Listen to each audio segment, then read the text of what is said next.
ちは。こんにちは。こんにちは。お願いします。なんかキラキラしてるね、こんちゃん目が。すごいね。普通のお家だね、ここは。ここご飯食べるとこなんかね。そう、食堂って書いてあったよ。そんなようなこと聞こうかなと思って作ってきました。弁護士の知り合いがいるので、そっちにも聞いたんですけど、弁護士は弁護士らしい答えをくれるのでよくわかんないなと思って、こういうことをお聞きしても大丈夫ですね。はい、でもちゃんと答えられる。デメリット。成年後見人について家庭裁判所を選ぶっていうことは結構知ってるんですけれども、どうやって選ばれるかとかはどういう、基準で選ぶかとか。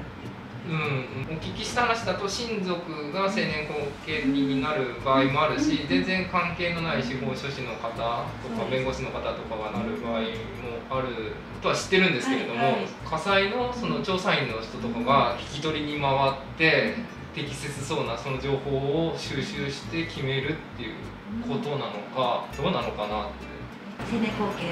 を受けたいですっていうのをご本人の申請して、そこで面談とか聞き取りとか、医師の意見書とかいろいろ出してもらって、家庭裁判所の判断するっていう形なんですけど、今だとここのホームでも後見人つけてみる方が4名、5名とか見えるんですけど、それぞれ財産があったりとか、そういうした土地があったりっていう方だと司法書士さんの後見人がついたりとか、弁護士とね司法書士さんと社会福祉士とあるんですけど、そんなに財産とかがなくて支援っていう感じですと、社会福祉士の方が基本的には財産の維持管理のためにつけるっていうことなんですそうですねっていうことが多いですかね。つけた時のデメリットとしてちょっと聞いたんですけど、まず本人名義の銀行口座は成年後見にしか使えなくなって、両親がいた場合にこの制度を利用しちゃうと両親も使えなくなっちゃうってことなんですよね。そうですね。すごいことですよね。そこをどう考えるかですよね。これも没収されちゃうっていう感じなんですか。没収っていうか、あくまでもご本人の財産、ご本人のために使う財産なので、親御さんはまたご本人じゃないので、本当にご本人のためにっていうと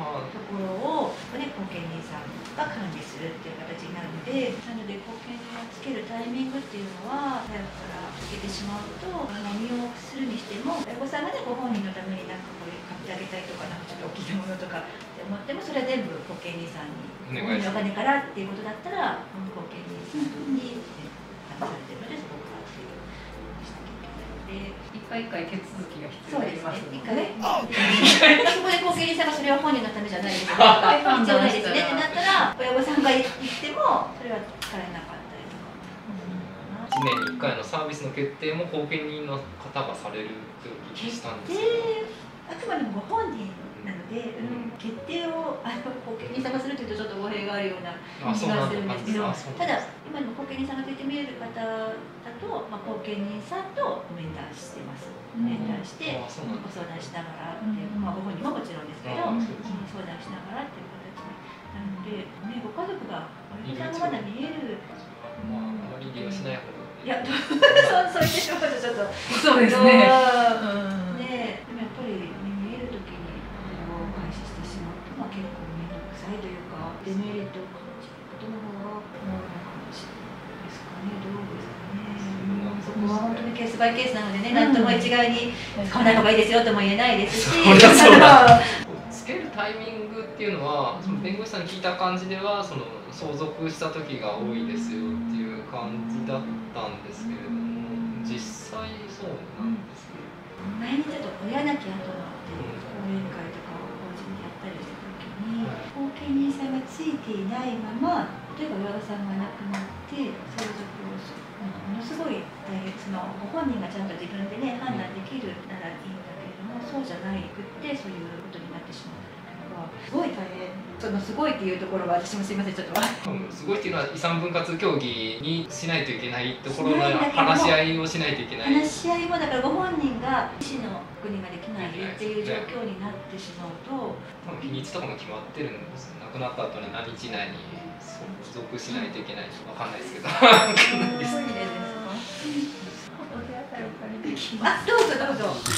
あと青年後見人がいる時の医療同意とかができないって聞いたんですけど、誰が呼ばれちゃうってことですかね、親族さん。親族の方が見えれば親族の方なのかなと思うんですけど、青年後見の基本医療の、ね、同意ができないっていうふうに親族の方が誰も見えない。だから何人も見えるんです。何人も見えて、なおかつ青年後見もつけてない方も何名か見えて、ちょっと医療同意でご本人が自分で署名ができる方とか同意がいいんですけど、そうじゃない方は現実的には結局グループホームの責任者がそれしかないですよね。それで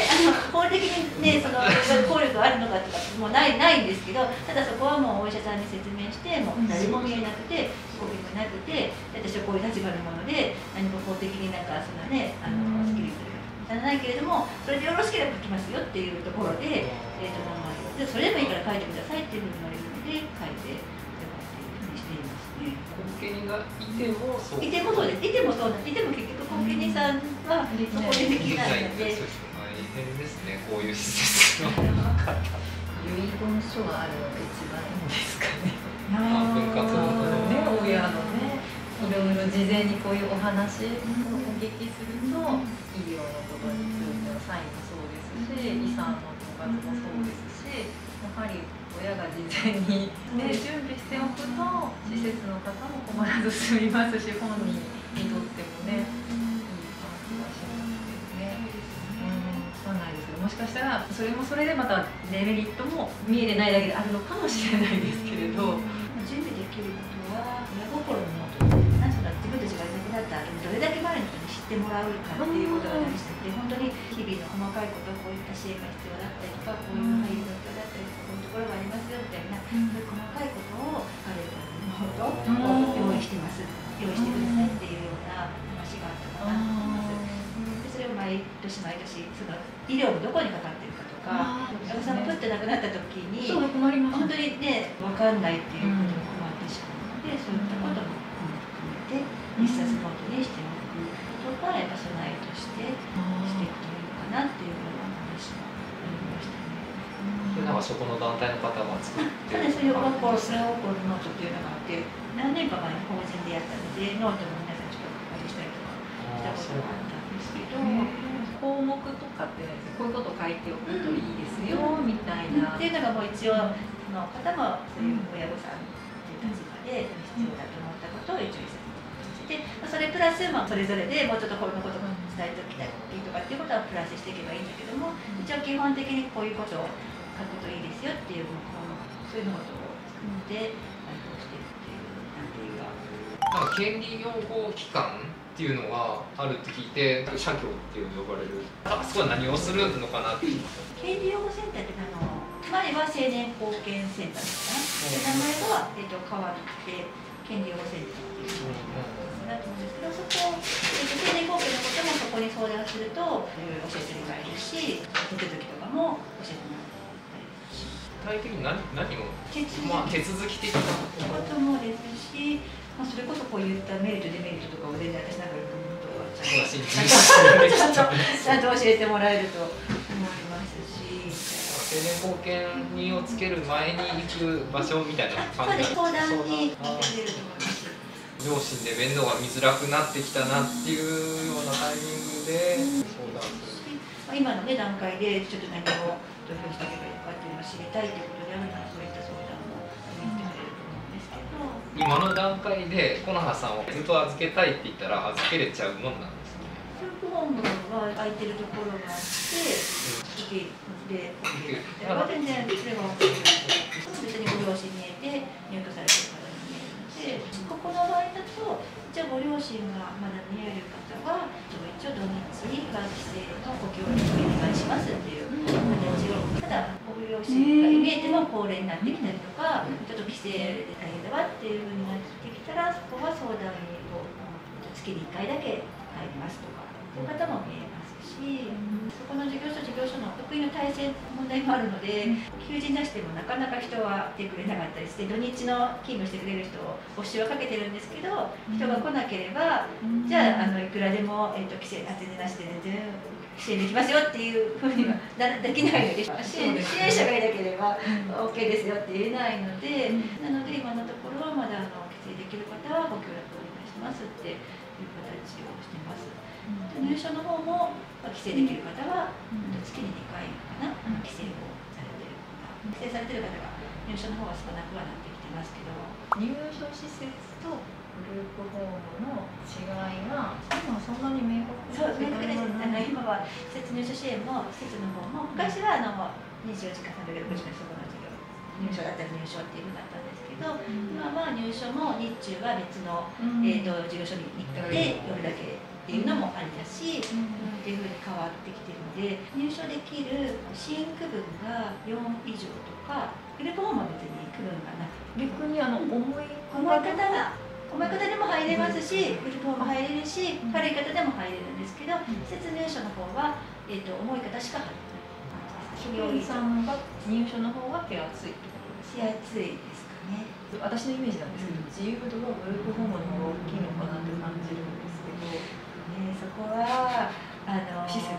設によってかなと思いますけど、うちの法人で言えば、やっぱり入所の方は自由に入りはできない、出てて事故に遭ってしまうっていうことがあったりするので、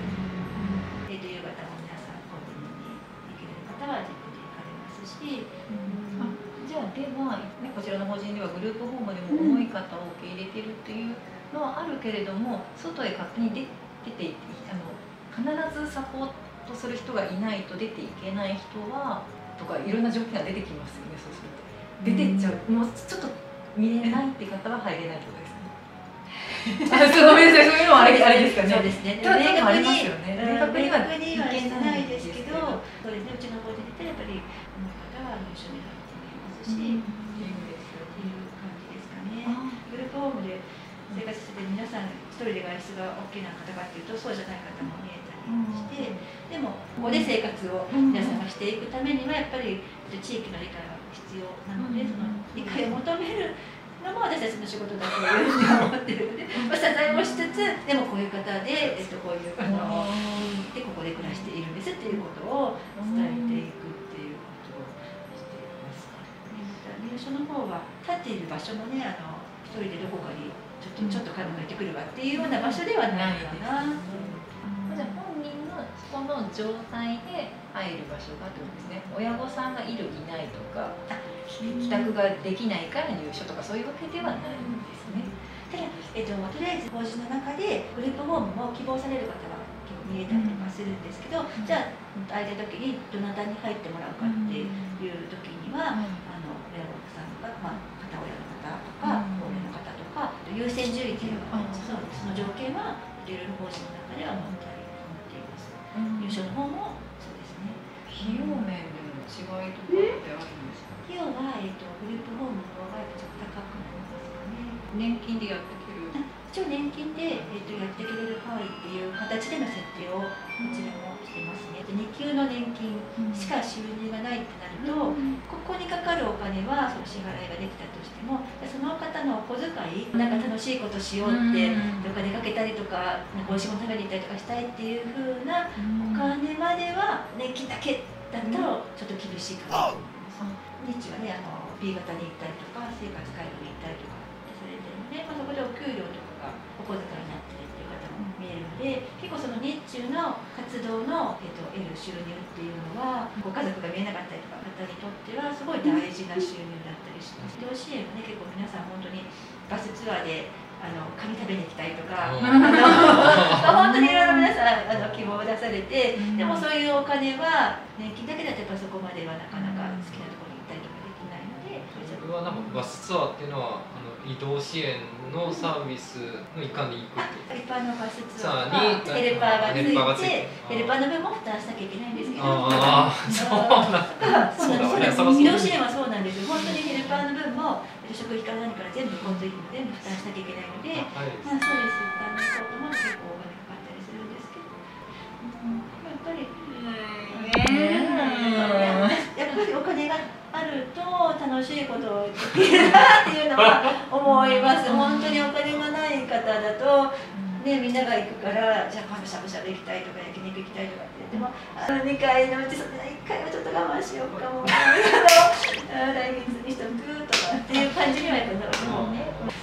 そういうとこはねシビアだなと思います。パナハさんの場合だと自分で意思表示できないんですけど、そういう人の場合はどう判断するんですか？直接言えない人たちはほったらかしにされちゃうのかどうなのかっていうところは。その時今意思決定支援っていうのをねすごいいろんなところで言われてるんですけど、意思表示ができない方もでもいろんな手段でカードとかそういったのを使ったりとか、様子を見て表情とかそういったところからでもこの方が何が好きかとかっていうのは読み取れますよね。この方が何が好きとか楽しいことは何だろうとかっていうところは、探って提案をしてくれる。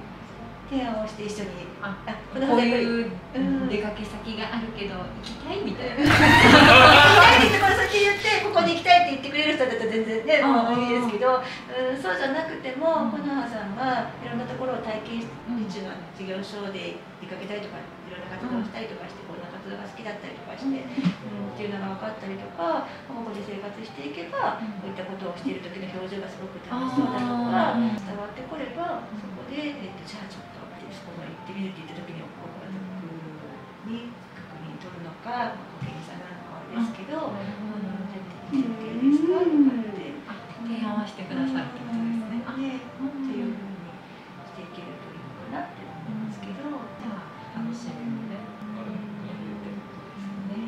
親がいなくてもね。そうするとやっぱりノートは必要ですね。より一層ね、こういうところよく出かけて楽しそうでしたとか、そうですね。そういうのもいいですね。そうですね。そういうのもやっぱり親御さんがね何十年も一緒に生活していく中で分かってきたことっていうのを、そのじゃ他人がいきなり分かるかどうかその分かるまでにね、5年とか10年かかるのをノートがあれば、でこんなが楽しいんだなってすぐに分かるから、提案もしやすいですよね。そうですね。伝えるためのそういった準備っていうのはしておくっていうことはね、結構大事なのかなと思いますけど。親がいなくなったとしても、兄弟が面倒は本当に見なくても生活をしていける感じなんですね。もちろんそんなね、ご兄弟もね、それこそ結婚して自分の家庭持ったりとかっていう、ご兄弟はご兄弟の人生があるので、兄弟だからっていうことにはならないですよね。福祉サービスってグループホームと入所施設ってお話あったんですけど、なんか家でなんか来てもらって面倒見るっていう選択肢もあるようなことをちょっと調べてみたんですけど、居宅介護っていうので、家事援助とかで買い物に行ってもらったり行ってくれたりとか、食事の支度ですとか、家事ですね、洗濯とか掃除とかっていうところの支援が必要な方には入るとか、あと、身体介護が伴うだと入浴の支援援助介助とか、そういったことも、できるかなと思います。なので今一人暮らしをされてて、そういった家事援助ヘルパーさんに週に3回ぐらい来てもらって1時間ぐらいいてもらって、あと2日ぐらいでご飯を作ってもらったりとか、掃除とか洗濯とかっていうところもちょっと支援に入ってもらったりとか、で次の日のご飯もちょっと作っておいてもらったりとかっていう形で一人暮らしをされてる方も見えますね。だいぶ軽くないと難しい。そう一人暮らしってなるとそうですね。ごめんなさい。なんか NHK の番組で、ちょうど介護士さんの仕事密着っていうので、そこで話してたんですけど、重度の方が一人暮らしをされてて、14、15人の体制で24時間見ているっていう交代でっていう、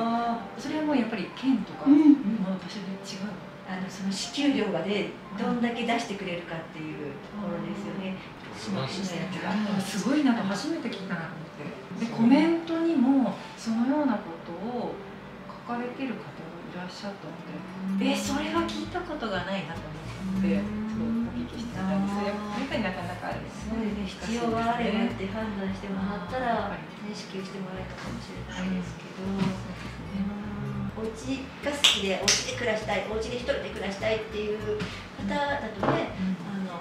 小永さんがね、一人で暮らしたいっていうのがあればって言ったら、人がいると人がいる方が好きですね。小永さんは好きかなと思うと、やっぱりご本人が望まれる生活ってなるとそこではないのかな。そうですね。ショートステイとかで慣れてって後々に備えていくっていう感じなんですよね。そうですね。もし本当に親御さんがなんか緊急入院とかね、お家の生活が難しくなったっていう時に、いきなり全く利用したことがないところに1泊2日で切り抜くっていうよりも慣れておいてっていう方がこの母さんの負担としては少ないのかな。月に1回でも。そうですね。職員さんもわかります。そうですね。そうですね。支援者の方もやっぱ安心ですし、ご本人も慣れてると何かあった時には安心なのかな。そういう体験はね。だいぶ事業所にも慣れてきたのでありがとうございます。だいぶ今やっておいた方がいいものっていうのはちょっと見えたので、どういうことだったりとか慣れておくことであったりとか分かってきたのでよかったです。はい。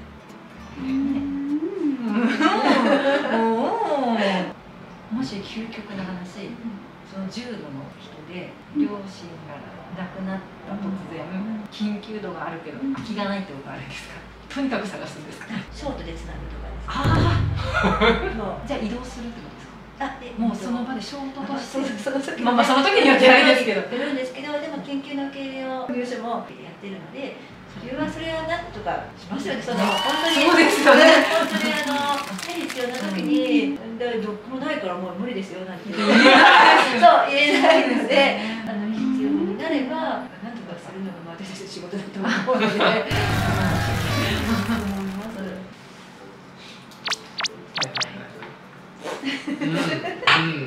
怒ったのね。いいね、こんちゃん伝えれてね、気持ちをね思いますよね。逆に怒ってるし、そうなんだね。わかりやすいよ。ありがとう。使い方が可愛い。ありがとう。ありがとうございます。教えられたんですか？誰も知らない。自分で発見するんですよ。どうやったら伝わるのか。まあどこかで見てるんだけれども気に入ってやるんだよね、思い出して。ありがとうございました。